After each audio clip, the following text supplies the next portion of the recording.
আল্লাহ পাক তার প্রতি রহম করুন যে আমার এই কথাগুলোকে অন্যের কাছে পৌঁছে দিবে। নবীজির ভাষণ। এরপর নবীজি বলছেন, জেনে রাখো নিশ্চয়ই তোমাদের পরস্পরের, মুসলিমদের পরস্পরের সম্পদ, পরস্পরের রক্ত, পরস্পরের এই যে জান মাল ইজ্জত, এগুলো একে অপরের জন্য হারাম। মুসলিমদের পরস্পরের রক্ত, পরস্পরের ইজ্জত সম্মান একে অপরের জন্য হারাম। এর হানি করা একে অপরের জন্য হারাম। ঠিক যেমন আজকের এই দিন হারাম, এই শহর হারাম, এই মাস হারাম। নবী করিম সাল্লাল্লাহু আলাইহি ওয়াসাল্লাম বলছিলেন, জেনে রাখো তিনটা বিষয়ে যেন তোমাদের অন্তর কখনো খেয়ানত না করে। তিনটা বিষয়ে তোমাদের অন্তর যেন কখনো খেয়ানত না করে। এক, তোমরা যে কাজটাই করবা শুধু আল্লাহ পাকের সন্তুষ্টির জন্য করবে।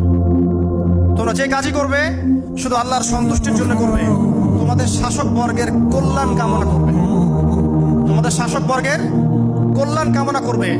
3 নাম্বার, মুসলিমদের জামাতকে আঁকড়ে ধরে রাখবে। মুসলিমদের ইউনাইটেড কমিউনিটিকে আঁকড়ে ধরে থাকবে। এই তিনটা বিষয় পালনের ক্ষেত্রে তোমাদের অন্তর যেন